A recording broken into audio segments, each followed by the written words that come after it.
What's going on, everybody? Brand new episode of Nickel and Dimes right here, right now. Of course, I'm Caleb McBride, a partner in crime, Harry Hughes. And Harry, I'm not going to lie, I'm a little upset today. I'm not going to lie, I'm a little upset today. I woke up bright and early, smooth 6:30 wake up for me, went to the gym. But as I'm waking up, read my Bible, got the good word in, got my daily bread. Make sure you get your daily bread. Important. Great way to start your day off, Harry. But I walk outside. It's like I woke up in Maryland. Yeah. It's 25 degrees outside. Yeah, Myrtle Beach, more like Myrtle Brick. Yeah. I'm so that not gonna lie, that started my day off horribly. Yeah. And then I get to class around 10 o'clock. It's still first week of classes here, syllabus week. You're getting to know people in your class and things of that nature. I'm a senior, we're seniors. I don't have that many credits left, folks, so I'm taking kind of filler courses. Yeah. Kind of filler courses. Riding the wave. Yeah, I'm coasting. Yeah. I'm chilling. Yeah. Big chilling. So I'm in Psych 101 this semester, Harry. And, it's a 101 class. Typically a lot of freshmen in there. Yeah. That's not where my problem lies. We're doing this little icebreaker thing. Yeah. Meet a kid from Silver Spring, Maryland. Shout out Montgomery County. And he asked me, "Yo, what year are you?" I go, "Oh yeah, I'm a senior." I'm expect you when you say that, you get a look. You get a look. You do get a look. You get a look. You get a look like, damn. Like, all right, dude. You old. Unk. Yeah. And so he goes, this is not what baffled me. Now, ladies and gentlemen, this next part really threw my day off. Really threw my day off a little bit. Kind of hurt the soul a little bit, Harry. Yeah, wounded you. Yeah, so he goes, damn. That's the first thing he said, damn. Then he goes, so, you been here since, COVID? I was like, whoa, COVID. Easy. Whoa. Easy. Struck my soul. Yeah. Struck my soul. Then he goes, so you were here right after. And the crazy thing is, he's not wrong. No. He's not wrong. Right after COVID was freshman year. So, I'm not feeling too great. That kind of hurt my soul. Kind of got humbled a little bit. If you were here during COVID, they'd be calling you doctor.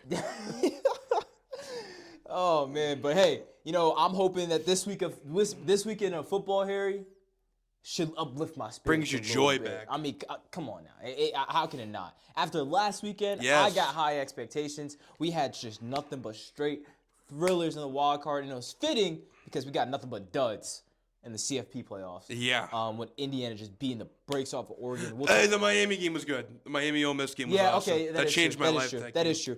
Shout out Trinidad, the Holy Trinity. Yes. Hopefully he works out in the league. But the Miami-Ole Miss game was phenomenal. Indiana, Oregon, straight dud. Hooters. Yeah. That's low-key the best chain out right now. Argue with your mama. Football school. Yeah. No, football school. But anyways, that was last weekend. Yes. We're moving on to this weekend. First game, we're starting the NFL. First game AFC. of the divisional AFC round. Josh Allen, your favorite, Harry. Yeah, least favorite. Going over to Empower Field at Mile High, take on Denver. Take on Bo Nix and the Denver Broncos, Harry. Bo Picks. Yeah. Listen, Harry. Bills coming in, 14 players on IR. Gabe Davis. 9 of them are receivers. Yeah. Gabe Davis tearing his ACL last week. Tyrell Shivers tearing his ACL as well. Josh Allen, it was set up, coming into the postseason, set up like this. Everyone was thinking, everyone was saying it. It had to be this year. No Mahomes, no Burrow, no Brady. I mean, Brady hasn't been here for a while. No Lamar. No Brady, no Lamar.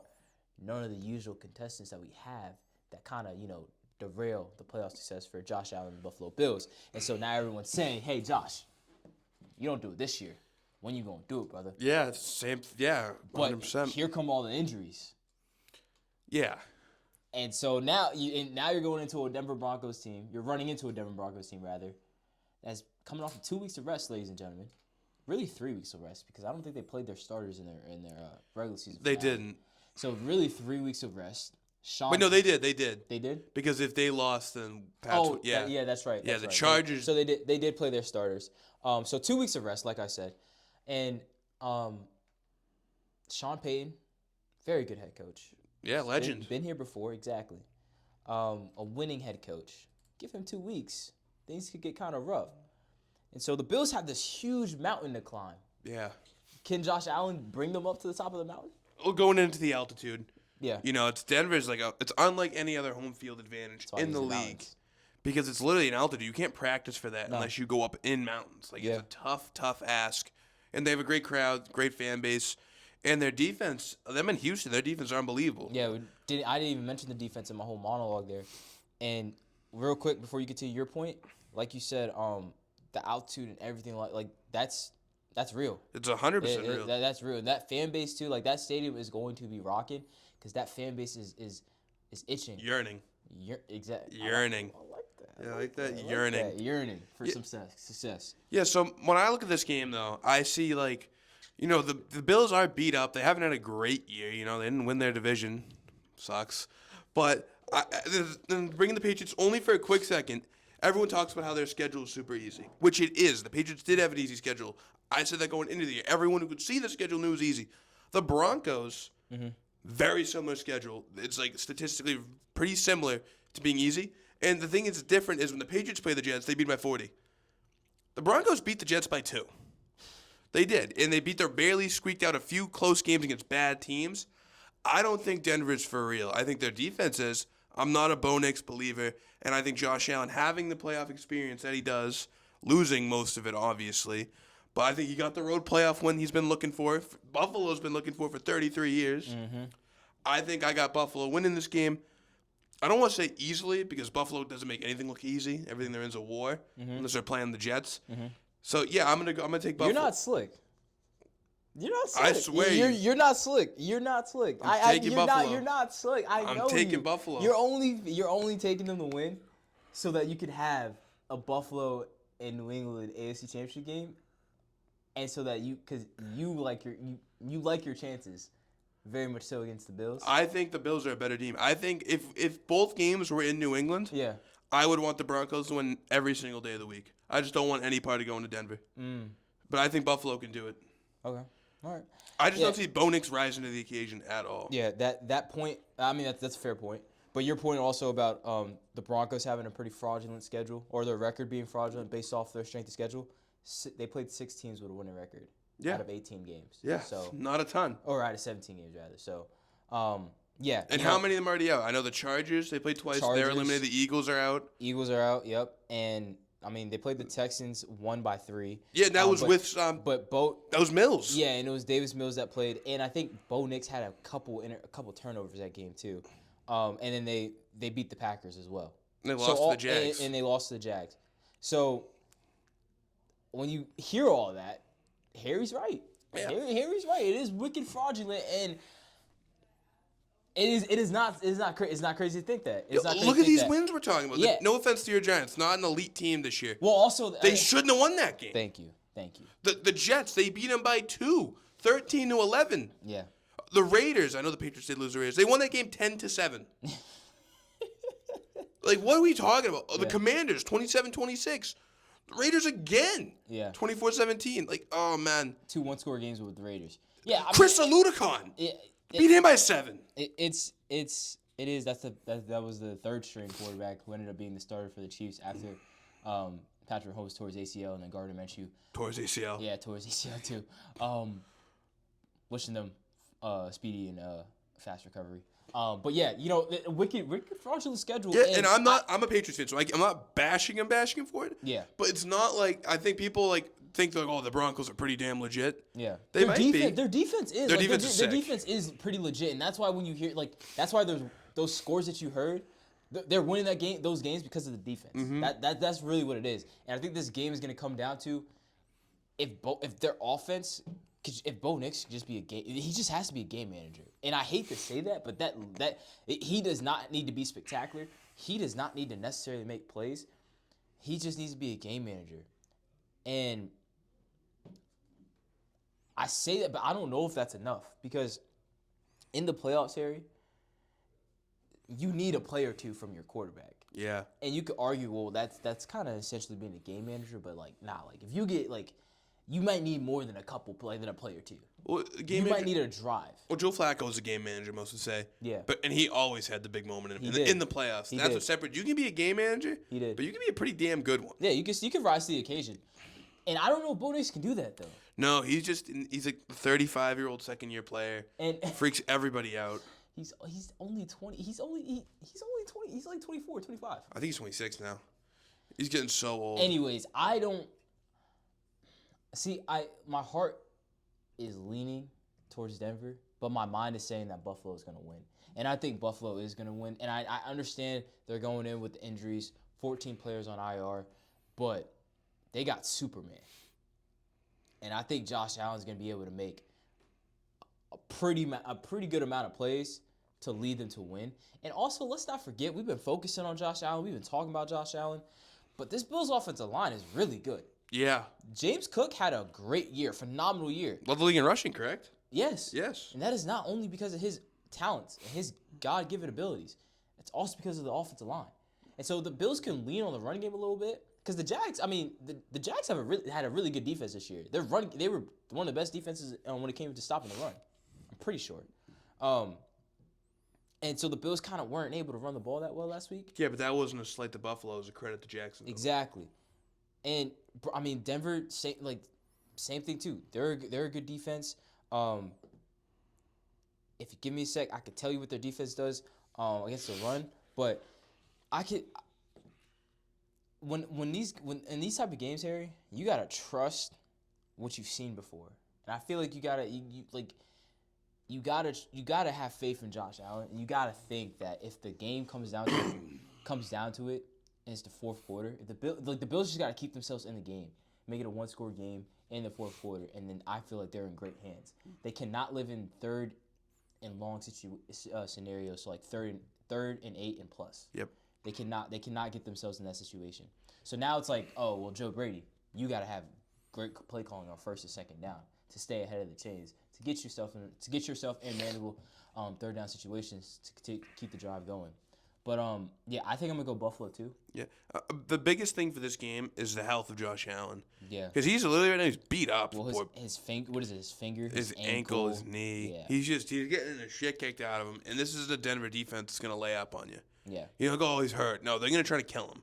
This is a head coach who, I'm not kidding, has quite literally paid his players before to break people. Yeah.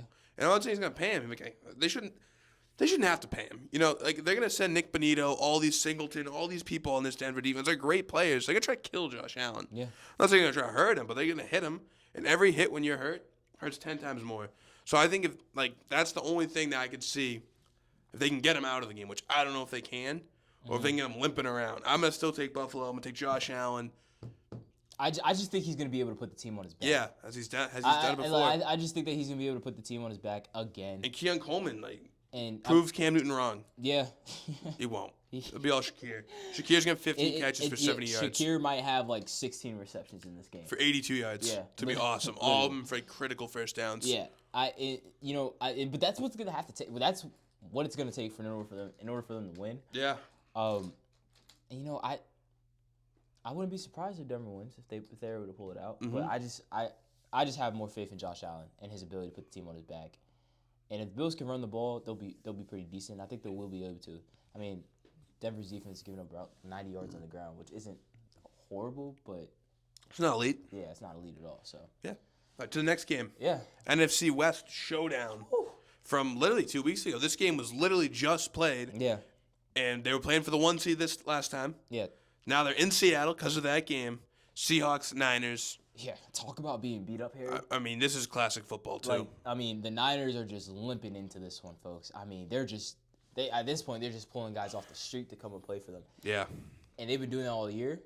And yet, like Harry just said, they were playing for a 1 seed. Yeah. Shout out Kyle Shanahan. Huge shout, Kyle. And Rob Saleh, too. Yeah, Shanahan has gotten a lot of knock. Has caught a lot of fire for all the, I guess, lack of success in Super Bowls. Just blowing crazy leads just every blowing time. Leads. And for the Niners not having a championship, or at least 2 by now. Yeah. But this year might just quiet all that. Might just put all that to rest a little bit. Because, there's a lot of Coach of the Year candidates, Harry. But I think this is one of the most impressive jobs of this season. Shanahan. Yeah, Brock Purdy goes down for a little bit. He makes Mac Jones look like a serviceable starting quarterback. Maybe. I know that's your favorite quarterback of all time. I like Josh Allen way more. I like Mac Jones. That's saying a lot. I hate Mac Jones. That is saying a lot. The way he would cry I hate him. The former Patriot Mac Jones? Yeah, Patriot loser. Legend? No, loser. He ruined football for a few years. But yeah, Kyle Shanahan was able to overcome that. I mean, Trent Williams missed some times their left tackle. I mean, Bosa on the defensive end, Fred Warner on the defensive end. Who's playing corner for them? Do you even know? They got young guys playing. Yeah, corner they do. And outside of Lenore. Yeah. But other than that, they got young dudes playing corner out there, and it's all working. Kittle goes down. Doesn't matter against Philly. Juszczyk steps up. Huge. Yeah. Came up huge last week in Philly. Basically started playing tight end. Yeah, he played the Kittle role. Yeah, he basically ended up playing tight end. I mean, they were playing Philly offense, so I mean. Yeah, they were fine. Yeah, they were fine. But anyways, Kyle Shanahan's been able to overcome all this, and I think that ends here this weekend. It's been a great story, but I don't think the Niners have enough to overcome what Seattle has waiting for them. And I know news came out earlier this week that Sam Darnold's battling an oblique injury. Said he should be good to go for Saturday. I think he'll play fine. I think the Seahawks will be able to rely on that kind of lean on that run game with Kenneth Walker and Zach Charbonnet. Yep. I think their run game will be able to get going. They just kind of beat up San Francisco that Week 18 finale. And yeah, I feel like we're gonna see more of the same thing. That defense too from Seattle is just too where do you want Brock to go with the ball? Outside of Jawan Jennings and Christian McCaffrey, Kendrick Bourne stepping up, making plays. Okay. You know what? Funny enough, I was hearing all this stuff about the Seahawks. Darnold, as you said, he might be out. Well, he's gonna play. Yeah, he's gonna play, but he'll be I don't know. Something about this Niners team. Something about him. I like it. Imagine this is the year? No. After all the rosters they've had, but this is the year that they... No, this is a childhood matchup. Back in the day, the Legion of Boom going against Kaepernick and those Niners teams. Oh, yeah. Championship are laying out Vernon Davis. Sorry-ass receiver like Crabtree. This is great football. Them putting this on the night game Saturday. Tom Brady on the call with KB. Oh, man, this is going to be amazing. I'm taking the Niners. Really? I'm trusting Brock Purdy over Sam Darnold. Really? And I picked Seattle to win this division. I like this team a lot. I'm taking the Niners. I really do. I don't know why. I know they're beat up. The odds say Seattle. It's in Seattle, which is a notoriously tough place to play the 12th man. But that Niners team, they just showed some heart against that Philly team. It's easy to break in Philly with those scumbag crowd and Big Dom and those idiots. But they were like, fuck you, Philly. But that's what they said. You're the champs. Go home. And that fourth quarter, they just took care of it. So I'm going on the Niners. I'm saying Fred Warner will play football again this year in the conference championship. I'm taking the Niners. Bro, look at this injury report. Yeah, look who's longer. Jair Brown out. That's a huge piece in the back end. Fred Warner's been out all year. Ricky Pearsall's not playing. Add George Kittle to this. And guess what? Who walks through the door when no one thought he would? It's Brandon Ayuk. They can bring the boombox bumper to young They're gonna boy bring on it. the way to They're on, gonna on bring the it. way out in the field. That 12th man is gonna be rocking in Seattle, bro. Come on now. Mike McDonald. This is not. Nah, Shanahan's got it. Listen, I know when they played 2 weeks ago, it was only 13-3, and it was a very slow game. Brutal watch. But it was a brutal watch. You had to really be a football psycho to watch that game. Watch that game through and through. I don't know where the answers are on offense for the Niners. You are able to make CMC a focal point. If you're Seattle, you can focus in on CMC and stopping the run, which Seattle's really good at. But they're also good at defending the pass.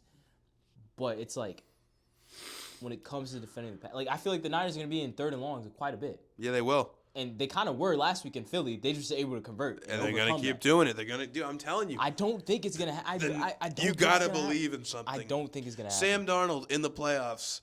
I don't trust him. But that's the thing. They don't need Sam. They might. You're in the playoffs, as you just said. You need some plays from him. And he last year was on that terrific Vikings team. Pretty similar team in some ways. Yeah, but their offensive line fell apart towards the end of the year. I know they did, but like it's still in the playoffs. He was bad. He ended the year so terrible. And but they ran into a pretty good Rams team. Matthew Stafford over there. Solid Rams team. Verse, all that. They were coming along. Like they were a year away. Huh? They were a year away. Like they were like, yeah, but they were turning into what they are correct. now. I don't know. I just something about this Niners. It's 1% chance, 99% faith. Kyle Shanahan's coming out there with his mullet, his long hair, going up to Seattle. He's gonna shut up that crowd. Believe. I don't think so. It's happening. I don't think so. And the Lions, they're only 7-point dogs. So Brandon Ayuk walks through that door. Stop. He's back. He's been driving around the facility. You see the whole like nuclear like. Yes, yeah, I saw that. So the nuclear plant, you talking about the nuclear plant? That's killing all their players. Yes. Yeah, it's not good. They need to move. I think it was Von Miller. It was on his podcast. Yeah, Von. So like there's like a nuclear plant right next to where the Niners stadium and practice fields are. And so I think people are saying like whatever comes off into the air into the nuclear plant or whatever, something like that, weakens the tendons and the Achilles of the Niners players. Yeah. Because of how close they are in the vicinity. It's a real thing, I believe. That's such a conspiracy theory. I believe. That is such a conspiracy theory. You know what's going to happen? Brandon Ayuk's been hanging around those parts. He's going to show up like 6'8" mutant, and he's going to save the Niners season. No. It's good, dude. The Niners are winning. We need to get eyes on Brandon Ayuk. We need to get eyes on him. No, I'm taking the Niners. We need to get eyes on him. Upset of the weekend, man. There's got to be one. I'm rolling. All right, Niners. Why? Just the feeling. Just in my gut, I like the Niners. I like Brock Purdy. And like they're doing it for the guys that aren't there. You know, Kittle drinking the tequila in the log doesn't get him fired up for now. Means something. Use check. Like this is like next man up football. How many times have we seen this? I know Brock Purdy isn't Patrick Mahomes. The Chiefs get decimated. They'll lose everyone, and they just keep finding ways to win. I can see the Niners doing that with great coaching. Robert Saleh, one of the best defensive coordinators in the league. Kyle Shanahan, one of the best head coaches in the league, getting it done against a team that they've already played twice. Coaching's going to matter a lot. You play these guys a ton. And you know what? Seattle, they don't even have looks on all these players because they're so hurt. They got guys coming out of the woodwork. Think they're ready for use check 10 targets? They're not. They're not. Give me the Niners. You know, you said that coaching matters in the third matchup. Usually the better team in the third matchup ends up winning most of the time because that's the team with the better coaching. And by this point, these teams know each other like the back of their hand. I know Mike McDonald's a great coach. I'm taking Kyle Shanahan any day of the week. That whole coaching staff. Like they're gonna be like I feel like they've had 2 weeks to prepare for this, or a week to prepare for this. But I'm sorry. I don't think it's gonna be a beatdown. I think it's still gonna be a close game. But I think that the Seahawks are gonna be able to pull it out. I just don't think the Niners are gonna have enough. They're not gonna have anybody that's gonna be able to step up and like the late game. Demarcus Robinson, 100 yards again. He did have 100 yards last week, but I mean, come on, like. I just believe, bro. That's something Seattle is aware of now, that he has the ability to do that he could be a focal point in their offense. It's just more tape on them. I don't know. I'm not buying into the Cinderella story. It was cute against Philly. I needed it against Philly. You know, do you remember? I was here actually. Yeah. You remember when I was texting my aunt who's a Philly fan? Yeah. And she was like, "Can you cheer for the Eagles?" Yeah, can you cheer for the Eagles? And I was like, "No, it's like a sin." Yeah. Yeah, nah. No, I'm telling you, dude, the Seahawks offense is not that great. I don't like JSN's gnarly, sick. I think they can stop this run. I don't know. I don't trust the Seattle offense at all. I mean, okay. I think that's fair to say. Also, Niners defense has been playing lights out. And think about defense, you don't need a lot of big names, superstar players. You just need guys that fit your scheme well. Yep. And it seems like that's what San Fran has. But I'm still taking Seattle. Like to the next game. Yeah. Man, oh man. You know the meme of like Drewski and Jack Harlow in the Jeep? Like, oh, look at us. Who would have thought? Oh yeah, This is me right now. Yeah. This is me. And you know who would have thought? Me. I would have thought. For a year, I've been preaching that this Patriots team isn't going to be no 9-8. I said they're going to come, and they're going to win some football games. And that's what we've done. We beat the Chargers, and now we got the Houston Texans. Probably the best defense in the league. Definitely, maybe. I'm going to go definitely. They're gnarly. They're like almost generational. I would go definitely. They're nasty. At all levels, they have an all-pro level player. Secondary, they got 3. They got 2 on the D-line. It's going to be a huge ask in Gillette. You know, Houston Texans, like last time they showed up at Gillette, they wore their Lettermans. Actually, it wasn't the last time, but one of the times when they were in the playoffs, they showed up in their cute little Letterman jackets. We punked them. J.J. Watt and his boys. Oh, was this when Deshaun and them went up there? That was another time. We've actually never played Watson in the playoffs, actually. Really? No, we've played Brock Osweiler and Matt Schaub. Those are 2 I can think of. But, yeah, no, this Texans team, their defense is insane. D'Amico Ryans, another great coach. Shout out. But their offense, I don't know. Nico Collins is out. Real sketchy. Yeah, no Nico Collins. C.J. Stroud's been looking sketchy. It 3 was turnovers. terrible. Yeah, 3 5 turnovers fumbles. last week. Yeah, it's not a great year for C.J. Stroud. It's looking great for your Patriots here. I know, there was never going to be a universe where I'd pick the Texans. It just wasn't going to happen. Not going to happen. So I'm picking the Patriots. I don't think we're going to kill them. I think it's going to be a low-scoring game, you know. I think it's going to be like the Chargers game from last week, but the Texans might get a touchdown. Maybe we get a field goal less. We might win ugly. And you know what? In the playoffs, I don't really care how you win. Are you going to be just as nervous? Yeah, I'll be freaking out. Bro, y'all do not understand. Like, this, he was legitimately, like, stressing. Like, we were watching the Eagles game. Everything was fine. We were all, like, cracking jokes or whatever. Yeah, it was a good time. It was good times. The minute it got to, like, 7:50. Yeah, when we turned on the NBC. Yeah, when we turned on NBC pregame show, he was stressing, bro. Stressing. I've never seen Harry like that in my life. Well, you know, the Patriots hadn't won a playoff game since Super Bowl 53. That was the last time we'd won a playoff game. Because the year after we went one and done, like we lost wild card to Vrabel actually in the Titans. Yeah. And then we had Logan Ryan pick 6. Yeah, we had that little Mac Jones year where we lost by like 1,000 to the Bills. Yeah, you know what? You need to appreciate Mac Jones a little bit more. He took you to a playoff. And he lost by 80. He's a loser. He sucked so bad, and then I hate him. But no, just winning a playoff game, like now, like I think I'll be less nervous because all right, we got one. Like we had like the experience, but like no, that's a lie. I think I'll be geeking. I think you're gonna be just as nervous because now it's like real. Like if we win, we go to the championship, the AFC championship. Exactly. That's and crazy. I feel like each week we go on, it's gonna get even more. Yeah, so this is insane though. The Pats are winning playoff games. Or won a playoff game at least. I think they're going to win another. Oh, must be nice. It was insane. Well, before that, you won one more recently than me. Yeah. You did 2022. Yeah, it's actually yesterday was like the 3-year anniversary of us going to Minnesota and beating the Vikings on the road. Yeah, so no, geez, yeah, but this Texans team's going to be a tough test, you know. A lot of their offense, it's like a weird hybrid because they have Josh McDaniels' little brother on the team.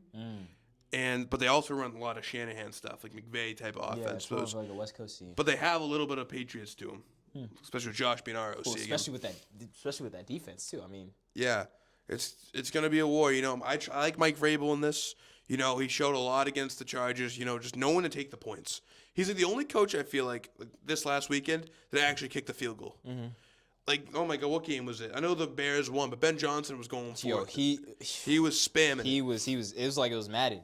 You got to take your points. And I think Mike Vrabel knows in a game like this, you have to take your points. It's playoff time. If you can get anything against Houston, you take it. It's not like you're playing against the old Chiefs or like back in the day, like Manning or Brady or Rodgers, where it's like, holy shit. Like, if we're in the red zone, this has to be a touchdown. Like, you might have to drop 30, 40 yeah, points exactly. to win this game. I think 25 wins this game pretty easily. Yeah, oh yeah. I think 25 wins this game. I don't think the Texans offense has enough.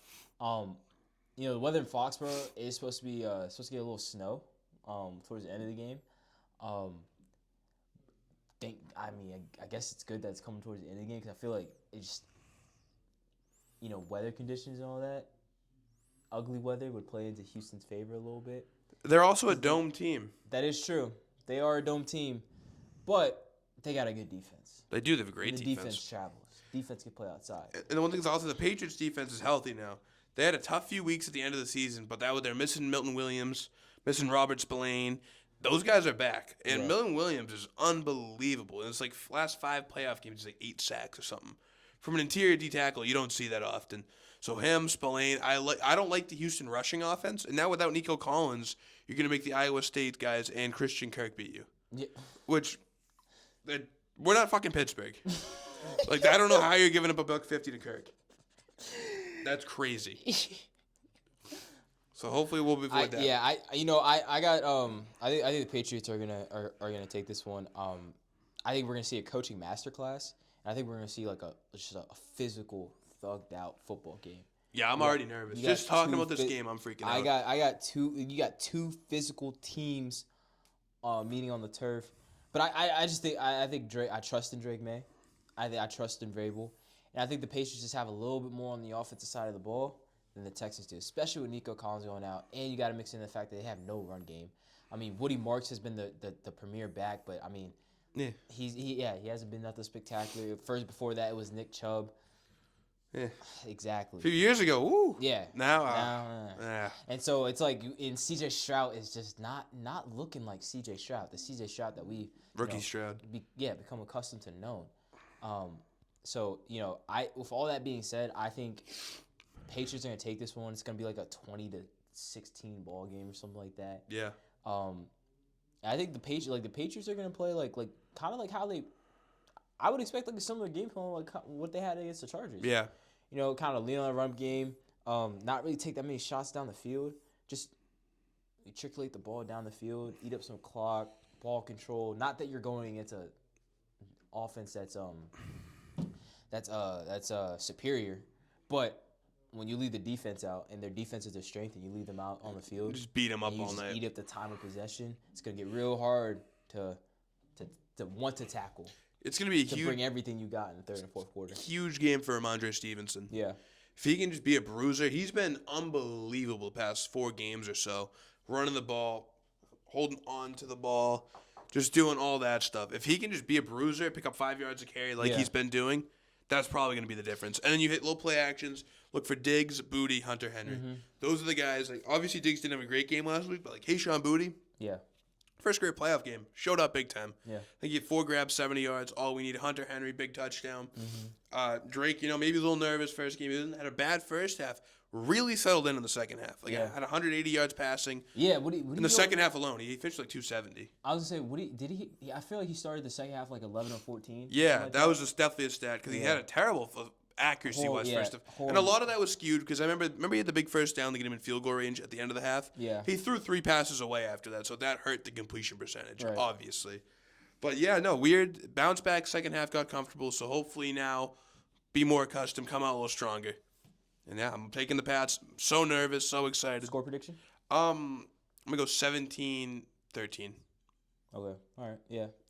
I'm sticking with 2016. I think everyone's talking about 2016 right now. It's huge. I'm going 2016. I just 16. Come on now. There it is. Big game for the boys tomorrow. Yeah, let's go. Yeah, I'm going 2016. I just think I like the Patriots. I like Mike Vrabel. I just don't think the Texans have enough to win this game on the road. Yeah. Yeah. Then the finale. The nightcap. It's gonna be a good one. Yeah, it should be a good one. It's gonna be freezing cold. I know I was complaining about the cold here. This is gonna be like 18 degrees. Yeah, it's gonna feel like less. I would be pissed to be on the sideline. I'm not gonna lie. Like to be working this game. Yeah, dude. I mean, excited, but man. Dude, when I was like a backup in football, we had this game on Thanksgiving. It was like it felt like 0. Yeah. We all wore pants and jeans, and it was the most miserable thing ever. They put the game on like actual grass too, and I was like such a bench warmer. Like I wasn't even on special teams. Like I was getting no run, so it wasn't like I like warmed up as hard as I ever have to get something going. But after that, like the sweat freezes. And it's even dude. So I feel it. This game's gonna suck to be in. Did you ever? All right. I said this the other day at practice yesterday because it was freezing cold. Yeah. And they said I was crazy for doing this, and I was freaked out for doing this. And I don't know if you know this method, but putting Vaseline on your arms and your legs, people go, "Oh, you're gonna slide off of people." It freezes, and then someone brought up a good point, like, "Oh, what happens like when you sweat? Like then it gets like into you, like then you like sweat it out or whatever." and then you get like slippery because UFC fighters apparently do that. Yeah, that's a huge thing in the UFC. Yeah, but I feel like sweating in the cold. It's still sweat, but it's not that crazy. But they said I was freaked out and weird for putting Vaseline on because in high school I put like if it was cold outside and I didn't want to wear long sleeves. Yeah. For a football game, I would put a short sleeve shirt on and put Vaseline on my arms, and I'll be fine. Yeah, I don't think I've never done that, but I don't think you're That's weird not for freaked no. out. There's no. guys in the NFL that do that. Yeah, So they have a huge thing. If I forget what it's called, I saw a video once. Not or Vaseline. Tiger. They do that or Tiger Balm. That's what it is. Tiger Balm. Yeah. Yeah. That's how like all these guys. They're not actually. Because I thought about doing it yesterday because it was cold and I didn't want to wear long sleeves and pants because I had a long sleeve pants, skeezy, and ski mask and a long sleeve shirt and a sweatshirt on. Yeah. And I got hot. Yeah. And so I was like, see, this is why I wanted to put Vaseline on. But I got called freaked out. So then I got insecure and didn't put it on. Oh, I'm sorry, man. Right? I think that's normal, bro. Right. Thank you. Anyways. To the game. To the game, yes, to the game. Bears, Soldier Field. First divisional round at Soldier Field, I think in over like 20 years. Or Nope, not 20 years. I think 10 years because The BJ Raji play. yeah. 16 years ago. Yeah, pretty long time ago. I think the Rams are looking for because I had to do this for a class, so some stats might be mixed up, but I think the Rams are looking for their first win in Soldier Field in 20 years, I think. Okay, you know the craziest stat for this? What? The McVay stat? What? So this is I believe it's his 15th career playoff game. Or it's his 17th career playoff game. Something like that, one of the two numbers. He's never played the same team in the playoffs twice. It's the craziest thing. Oh, okay. Yeah, okay. I get what you're saying now. He's only ever played every team once. So, like, he may play one team the previous year, and he may play them the next year. So, I remember, the first time they went to the Super Bowl, I know for a fact they beat the Saints, and they beat the Patriots. They haven't played those teams since. Yes, because the Saints was the no call. And then the Pats the Super Bowl. Pats was Super Bowl. Woo! I don't know who they played. I'm assuming they had a bye, because I think back then, was it still two teams had a bye? Because the Patriots and the Chiefs had a bye. I think New Orleans and LA might have had a bye. Yeah. Because the Rams were crazy. It was in the New Orleans, So they might have had a bye that year, so they only played. Well, there'll be a divisional game I couldn't think of. Yeah, the divisional game, I don't know. Maybe I want to say like the Vikings. Might have been Dallas. I think it was. I think it was Dallas. In LA, I could see the game. It was in LA. Yeah, I can see it too. I can see the game. But every year it's a different set of teams. That's wild. It is going to end eventually. Yeah, that is true. But pretty crazy. Yeah, that is a wild stat. Pretty crazy. Is a wild stat. So the Rams are looking for their first win in Chicago at Soldier Field in over 20 years. Bears, it's huge for the city, man. This is the deepest they've been in the playoffs in a long time. In over a decade. Yes. And it almost didn't happen. It almost didn't come into fruition last weekend. Actually, both these teams were on thrillers last weekend. Yeah. And, they came out. Bears they were still hibernating. They were kind of hibernating. They were. They found themselves down 21-3, and then they just flipped the switch at halftime. Caleb Williams looked like the truth. Locked in. Paid in nails and all. He locked in. Yeah. Came out and just absolutely cooked. I don't know how many yards he had passing 361. At halftime, but he finished with 361. Yeah. And considering that they were down 21-3, I'm willing to say about maybe 200 and something of those. 2 and change, yeah. I'm thinking like 280 or something, maybe. Maybe came in the second half. That's a big second half. So, Cardiac Bears, they did it again last week. But now the Rams are coming in. Yep. I've been high on the Rams all year, Harry. Mm-hmm. They've been my Super Bowl pick all year, and I'm sticking with them. I think that I know they haven't been playing their best, especially towards the end of the year, but they were able to. Last week, they were able to show that they still got they still got some belief. Not I don't want to say belief. Let me say it like this. I feel like they showed that you can still believe in them. I know they were down to Carolina, and they kind of blew a 10-point lead, but they came back and they won it. Yeah, had a great drive at the end. You have to have that mental to be able to say, all right, we blew a lead, but let's go finish it right now. Mm-hmm. I am very high on Matthew Stafford. I believe in him. Believe in McVay. And this Rams defense is still really good. And on the flip side for Chicago, their defense isn't necessarily good. They're just very opportunistic. They just force turnovers. They force fumbles. Yes. At an alarming rate. They just force fumbles. And so if we're seeing that, that's got to be a point of emphasis in the meeting rooms throughout the week. And I think the Rams are going to come in prepared. I think it was kind of like a wake-up call Yep. last week. And so, in Devontae, it was his first game back last week. They're still getting him back into the fold. And Blake Corum has kind of emerged as a number 2 behind Kyron Williams. And I think this run game for Los Angeles is going to be pretty it's going to have a pretty good day, actually. Yeah. The Rams, I don't know. I feel like they're kind of faltering. Like starting with that Atlanta game that they lost in the regular season, that was weird, and then the Bears, you can't be down 20 every game and win. Nope. But they've been up to some weird shit. Well, okay. They've done this all year where they've come back from behind. I know that they were down to the Giants. I feel like most of the games they've been down and they overcame. I know one was Washington, one was the Giants, one was Cincy. They did the Packers too. And they did to the Packers as twice. Well. Yes, twice. So outside of the Packers, those other teams, come on now. Yeah. Come on now.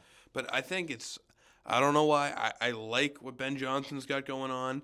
The weapons are showing up a little. Luther Burden, Colston Loveland, DJ Moore, the rookies Rome. I don't know what Rome's up to. He's back. He's been playing. I'm taking the Bears. I think bringing this cute little LA offense, little LA like showgirls, woohoo, like trying to be Showtime. I think you bring them to Chicago. It's not going to be easy. No. It's going to be freezing. Matt Stafford, historically, has played bad in Chicago, especially later in the year. Yeah. So it's he played in the North. Yeah, but he played in a little dome. He did play in the dome. And he'd go to Green Bay and he'd go to Chicago, and he didn't play well. I like the Bears actually by a good amount. By a good amount. I like their defense a lot. Like Jalen Johnson, terrific cornerback. That's one of the guys that you're going to have a good corner on the entire game. Then from there, it's going to get a little rough because Kyler Gordon. I was going to say, they got 2, bro. Yeah, but Gordon's banged up. But you could put, exactly. No, that's what I'm saying. They got, Rams got 2 good receivers, bro. Yeah. And they can move Devontae in the slot, too.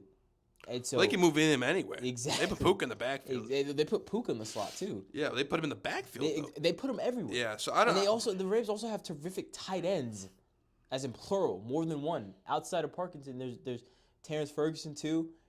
He's pretty. I don't think they're terrific. They're solid. But they're good. They're good players. Yeah, they're all right. They're solid. They're good. They're no Colston Loveland. No, they're not Colston Loveland. But yeah, okay. Matthew Stafford has played well in cold weather. All right, cool. Bite me. Run game, good. They're good on the run game. They got weapons. No. Yeah, in the Bear, outside of Jalen Johnson, who step it up? They got good players all over that defense. Edmonds, Sweat, Brisker. Those are good players.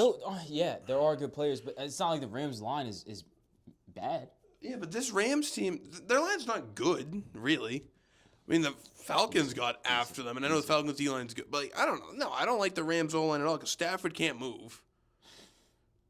No, I like the Bears by a lot, actually, in this game. I don't know. Something about it. The Rams feel like a team that, is on the way down. They should have lost to the Panthers, but for some reason, the 8 and 9 Panthers made the playoffs. And I think, I don't know. Something about that Atlanta team, that Atlanta game, I feel like that kind of really struck a nerve with the Rams. You got Stafford airmailing pick sixes to literally everybody. And the only reason they were even close to being in that game is because Verse blocked the kick. I don't know. I feel like this Rams team, going into the cold in Chicago, they're not made for it. The only one who will be okay there would be Devontae Adams coming from Green Bay. Puka? No.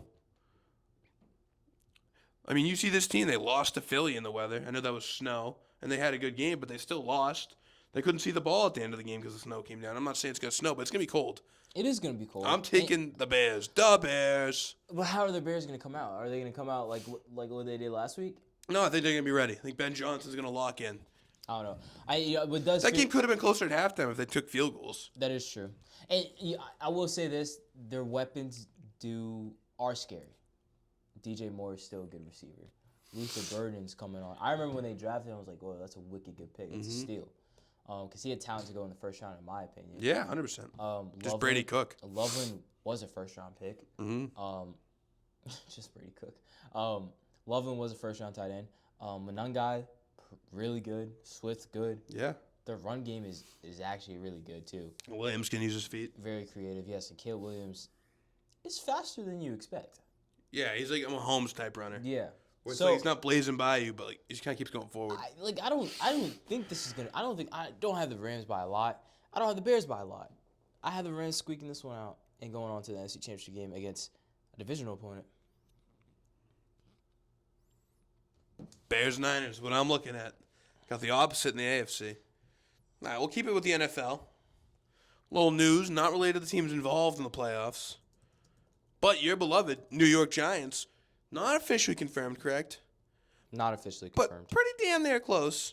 John Harbaugh joining the Giants. Yeah. Thoughts, opinions. Very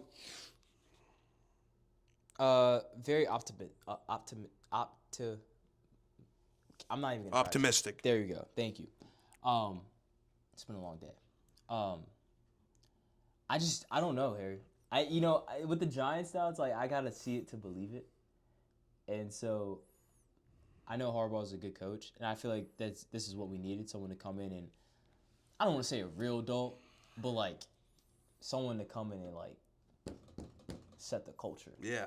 This is how things are done, and I feel like if he could get Dart, Leak, Abdul, and Scat, and Brian Burns to kind of like, if he could sell them on his ideas and his plans for the team, then he has the team. Because those five right there are going to be the leaders in our locker room, as well as Dexter Lawrence too. Yeah. And so if he can build a good if he could build a good relationship with them, then I think the Giants are in a good spot. And I think, this guy knows how to win. It's kind of similar to what we did with Tom Coughlin. Tom Coughlin didn't really do. I mean, he went to a couple AFC Championship games in Jacksonville. Then we bring him in. And, legend. Greatness. Greatness. Do you think the coordinators matter a lot? Coordinators do matter a lot. I'm nervous for the OCs. OC is really important to me. But the thing with John is John can hire good assistant coaches. Yeah. Mike McDonald, former assistant coach. They've had him and his brother when Jim was still in Michigan. It's like they would just trade assistant coaches. Yeah, like Minter went around. Yeah, Minter spent some time in Michigan. McDonald spent some time in Michigan. Wink Martindale. Yeah, Wink Martindale spent some time. I would love a reunion. Oh, imagine if Wink came back. I would love a reunion. Oh, that would be Wink. special. So I'm not so really concerned with the defensive side of the ball as well as the offensive side of the ball. I heard Todd Monken might be coming in. That doesn't really move me. I don't know. Todd Monken kind of nice. I mean, he couldn't really do much with Lamar. I don't know if he could. I don't know. It doesn't really move me. That Ravens offense never really, it's a different. I don't know. It would be a different. It's not. It would be a different. It's a different offense that he's inheriting. Yeah. Yeah, correct. So he'd be inheriting he has hopefully we sign Wandale. So he has a good slot receiver. He has a good true number one receiver. Mm-hmm. I know he can run the ball. I know he knows how to run the ball. His run game is pretty good. So Scat and Tyrone Tracy will be fine. But it's all about the development of Jackson right now. And so we got to find a good fit for him. And that's where my concern is. I would love to get Mike McDaniel in a dream role. Ooh. That would be sweet. But would you be a little concerned of what he's made Tua into? I feel like that's more so Tua than Mike McDaniel. Me too. I just want to laugh at Tua. Yeah, that's. I think Mike McDaniel could very easily be the best offensive coordinator in the league. Oh, for sure. Shows up out of nowhere, just gets it done. I heard something about Cliff Kingsbury. I'm good. Oh, come on, Cliff's a legend. I'm good off that. Mike McDaniel, the whole thing is with him, he's a genius. He's just not a leader of men. Exactly. And you know what John Harbaugh is. Yeah, no, that is true, and that's what we needed. We needed a leader of men, and I think we got one. And so, I'm just all the way in game just to see what he does, who we keep, who we resign, and off-season retention and all that. I know he knows how to build a football team. Oh yeah, he's done it. And so I think we lost 7 one-score games this year. Yeah, you can flip 4 of those. Exactly. Different league. If you flip all 7 of those, different we're a shit. real good football team. Yeah, bro. So I don't know. It's just all about our player development. If he could find good assistant coaches that can come in, develop our guys, and get them to the best that they can be, and also just be a leader, true leader. And a bunch of young guys. Kind of right the ship, exactly. Young guys that need direction or whatever. So yeah, I'm happy. I'm happy with it. Excited to see what he can do. I'm just hoping it works out. I'm tired of this. I think you got to believe. I'm tired. This isn't bringing in, you're not bringing in, what's his name, McAdoo, No. Judge. What are the other idiots? There's more. There's more. Dable's not included. I'm a Dable guy. Dable, Judge. There was another idiot. Shermer. Yeah. Pat Shermer took over for a little bit. McAdoo. Shermer took over right after McAdoo. Where is McAdoo? Do you remember that? Yeah. Yeah, so I'm happy for you. I think it's a great hire. I'm happy to get John Harbaugh out of the AFC. Yeah. So I'm good with that. Yeah. Yeah, so good on that. Anything, final things on that? Yeah, no, I'm just hoping. For the Harbaugh? No, I'm just hoping it all works out. I'm tired of this. I can't stand this. I'm tired of losing. I'm tired of looking like a sorry franchise. Need to turn it around. Hopefully we can do it. Yeah. All right, on to the college ranks. Yes. We got the national championship coming up. Come on now. Who, and, sirs? Like, beginning of the year for either of these teams at some point, like Miami had the expectation going in. Yeah. But for a while, they're losing SMU. They're losing games. I think they lost to Georgia Tech, I believe it was. So they lost another game. And everyone's like, it's over, the Beck experiment. Maybe next year, get another quarterback. They sneak in. Yeah. And not only do they sneak in, they go and they beat a great A&M team in Texas A&M. All right, that's great. No, got to go got to go play Ohio State now. I mean, you got Smith, you got Tate, you got Sane, you got the national champs, defending champs. And what they do here? They got him. Belt. They beat them up. Yeah, and who was using the belt? The playmaker. No. The playmaker was Mike Irvin. And then you go beat an Ole Miss team that's probably the hottest team in the country at that point. Literally have the holy trinity on the other side of the ball. And they got that. They got the Golding story. Yeah. And the way that game ended, Carson Beck, probably one of the most maligned college athletes maybe to ever do it. Yeah. People love hating on Beck. They do. And I get it. Yeah. Like, he's totally a guy to hate on. Like, you've seen the Snapchat stuff. Yeah. I've seen his ex-girlfriend on stream hate on him. Yeah. He has no friends. Apparently he had no friends. He has no friends. He has no friends. He has no friends. And everyone's laughing at him. They're memeing him. Friends. He's at Miami now. Yeah, bro, how old is he? They're laughing. They're like throwing tomatoes at this guy. Malachi Tony was in middle school when he first started. He was 11. Come on. And what does Beck say?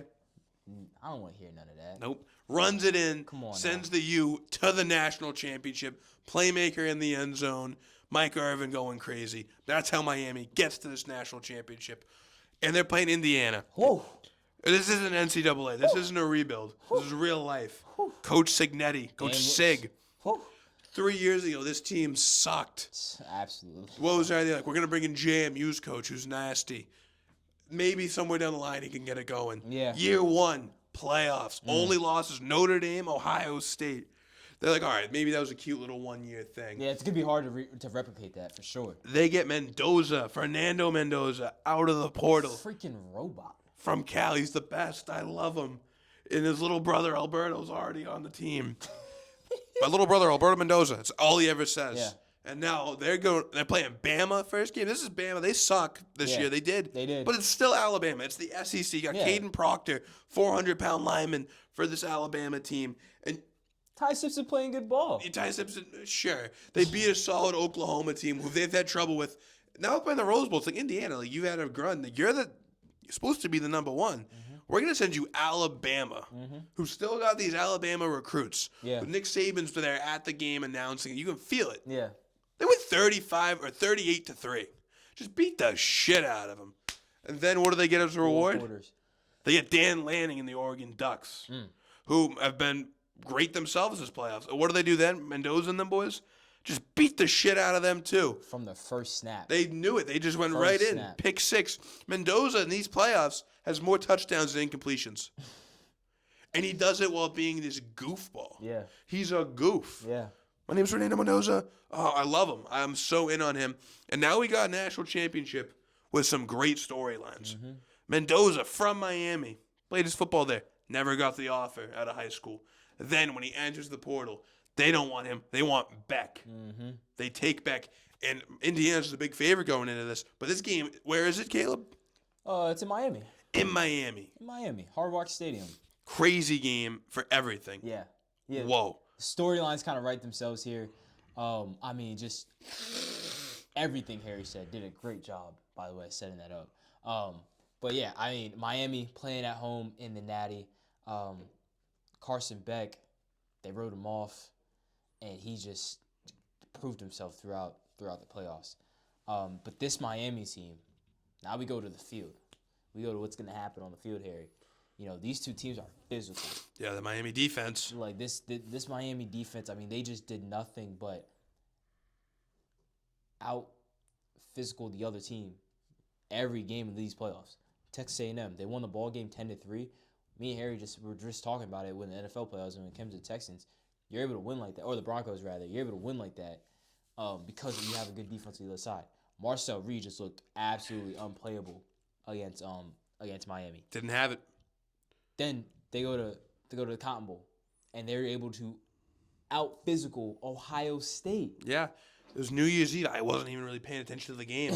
I was sitting there. I was. I was at the bar. I was like, woo. Ew, it was pure hate watch. It was New Year, new me. I was changing my life. Pure hate watch. We're killing vodka rebels and shit. And I look up and I'm like, holy, Miami's gonna win this football game. Yeah. And that was it. That was crazy. This Yeah. Miami team, the Ruben Bain. Yeah, and then you're thinking, like, when they ran into Ole Miss, it's like, oh, wait, well, if they get into a shootout, like, can they win a shootout? Can they put some points up? Yeah, they go ahead and put 31 points up. Beck has a late drive to put it away. And then on the flip side for Indiana, they've looked dominant on every side of the ball. In every facet of the game, they look dominant all year and throughout the playoffs. And they haven't skipped a beat. And so now you have these two teams that are super physical, play violent and fast. And I just can't wait to watch all this go down. Yeah. Have you seen Rocky IV? Yes. So, Apollo Creed dies. Yes. Spoiler, sorry. Yeah. Killed by Drago. Yeah. It feels like that's what's going on. Yes. Indiana looks perfect. Right. Marching in Soviet, Signetti doesn't smile. At all. He's all stone cold. Just the eyebrow. It just, and they're coming in. And it's Miami, they've lost already twice this year. They're beat up. And who knows, scrappy underdog, Beck written off.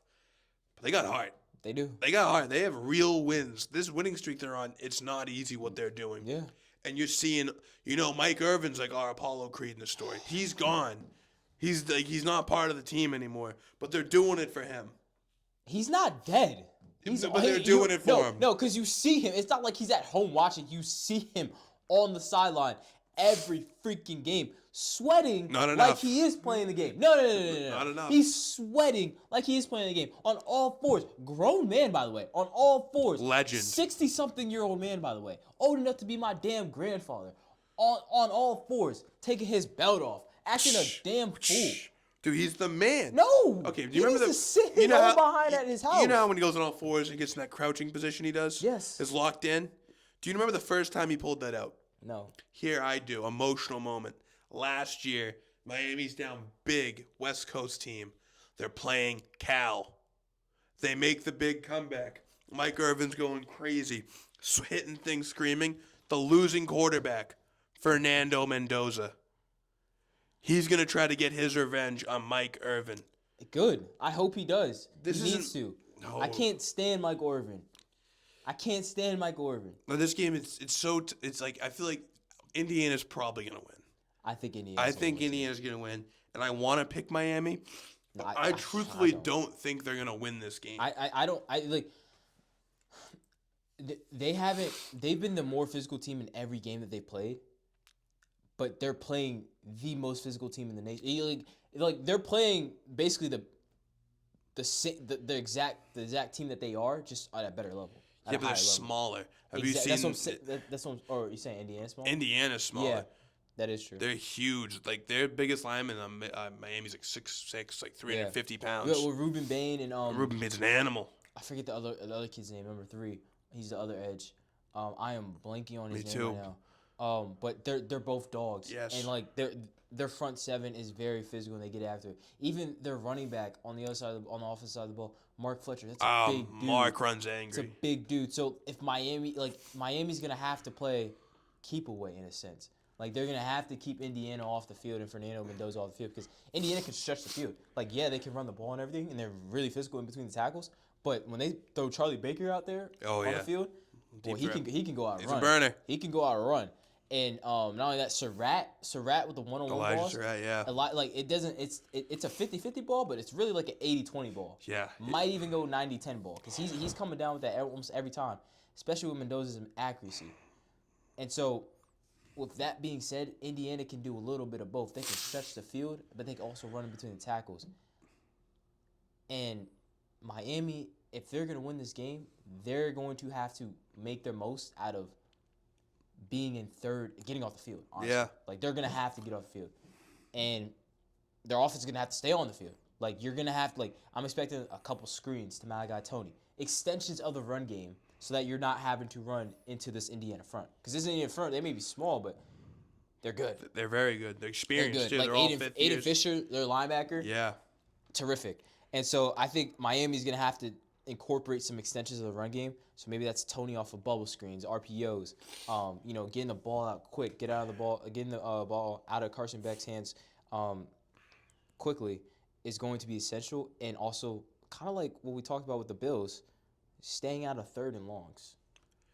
That's the only way I see them winning that game. This game a little bit reminds me of the not in like play style way, but just of what I think is going to happen to the Michigan-Washington game. Yeah. I believe it was a similar point spread. And, Washington, who knows? They have a good story. They got a good thing going. And Michigan just manhandles them. Yeah, they just I feel like that out-physicaled could them. very easily happen. But Washington also had no type of physicality. And they had, they didn't show any of it. They were more I'm just saying more so in the way this game's simpler than you want it to be. Yeah, Indiana's better. Okay, Indiana's better coached. Indiana's better quarterback. Indiana wins. Yeah. The only position I'd take Miami at would be edge or maybe corners. I would take them edge. Edge for sure. Yeah. Ruben Bade's an But animal. Pons is pretty good. He's good, but he's not Ruben Bade. Yeah. And who the hell is? That is true. All right, so yeah, I'm going, Durs? I love that chant, by the way. great chant. If you couldn't tell. It's good. I don't That blame chant you. is so tough. Yeah, I'll take Indiana too, but I'm rooting for Miami. Yeah. I'm just rooting for a good game. Playmaker. Just rooting for a good game. Dude, it's going to be emotional. 47 suits back up, one more play. Woo. Turn to Mike Irvin. All right. They're going to cut the camera to him so many times, too. Oh, they have to. They should have on ESPN the Irvin cam. No. Yeah, they should. No. All right. Who, sir? Final thing of the day. Yeah. Just a quick little sidebar from you. Yeah. Little Caleb, little monologue down. Both the Knicks, what's going on? Yeah, man. I don't know if you guys saw, but I put on my story earlier today. It's Mr. Krabs looking outside the Krusty Krab window, and I think it's the chum bucket just exploding. Yeah. And in the graphic said had like the word me and the Nick cap on, and it said my happiness. And it just exploded. It's gone. Because the Knicks that's what they do. They just ruin your happiness. I mean, Christmas was great. Holidays was great. We were coming into January on a freaking roll, right behind the Pistons for that one seed. And the month of January has just sucked. We're 3-7 in the month of January right now. Or in our last 10, we're 3-7. And I mean, just bad losses on this California trip. Sacramento, bad loss. Lack of effort. We saw Cat get called out for that. Yep. I mean, it's unacceptable. That's a game you got to win for your coach. Yeah, and then Jalen Brunson goes down in the Sacramento game, so we played the Warriors. He doesn't play, but we had a 17-point lead at one point in the game here, and it goes away, and we end up losing that game. And we return home. We're gonna be home for a little homestand, but something's got to give. I mean, even just before this California trip, when we went to Detroit, that was a big game. Yeah. And we just got embarrassed. We got embarrassed on NBC. And it was a hard watch. And it's like, this was supposed to be the year. And I know it's just January. You guys are saying, Caleb, relax. It's just January. You still got March. You still got February. And you got a little bit of April. But we need a really good February and a really good March to get this one seed. Because the East was wide open. It was ours to lose. It is still ours to lose this year. Yeah, you're probably still the favorites. Like we need to turn it around. Josh Hart missed some time. He's just not getting back in the lineup. Him being out did hurt our defense a lot. And then, also Tyler Colton kind of stepped up in the absence of Deuce McBride and Landry Shamet. But now it's like they came back, and so now his minutes have gone down. But Landry Shamet and Deuce McBride are coming back from injury where they missed significant time. And so now they're still having to get adjusted to the game, get back to the game flow, get their shot back. And so we got a lot of dysfunction going on right now. And being 3-7 in our last 10, JB being hurt, it's not. I don't want to say it's not looking good. But we need to figure something out. Mike Brown needs to figure something out. He called out Cat for his lack of effort. I love that. But something needs to give. Something needs to give. And if we're gonna trade for, I'm tired of hearing if we're gonna trade, if we're still gonna trade for Giannis or if we're not. If we're gonna trade for Giannis, can we just do this already? Can we just go get it done? And if it's too hard to get it done, then say we're not doing it. Say we're gonna wait till the offseason. But either way, we need to figure something out because the Celtics came out of nowhere, are here. Jaylen Brown is playing out of his mind. Jaylen Brown, man. MVP Jaylen Brown. And the Pistons are still a 1 seed. And they absolutely embarrassed us. So we need to get our get back. And we need to figure it out fast. Or else I'm going to lose my mind. And it's not going to be good. No. Do you like a smaller move maybe some at the deadline? Do you think what do you need? Another defender. Like another role grit defender. Just so that like if Josh does get hurt, we don't miss that. Yeah, you need someone else to play that. Exactly. Like so, we need like a small, not a huge move, just something small. And you know, hopefully management and Mike Brown are able to figure something out because listen, this was the freaking year. This is supposed to be the year. I need happiness in one place. I need it. I need it. I said it this year. One of my basketball teams are winning a championship this year. It's either Michigan or it's New York. Michigan's nice. Just lost to Wisconsin. Yeah, but one game. Nice. So, yes. So, I need the Knicks to turn it around. Yeah. I need my happiness back. All right. I need my mental to be good. You need it, bro. Knicks. Need it, bro. Go Knicks. Need it. All right. I think that's going to end today's episode of the Nickel and Dime Show. Yes, sir. Back semester. We're going to be running episodes up. Spamming them, if you will. Make sure to like, follow all our social medias. We got YouTube, Instagram, a little TikTok action maybe. Mostly YouTube and Instagram. That's what we post the most. Yes, Thank you for listening. Yes, Have sir. a great day.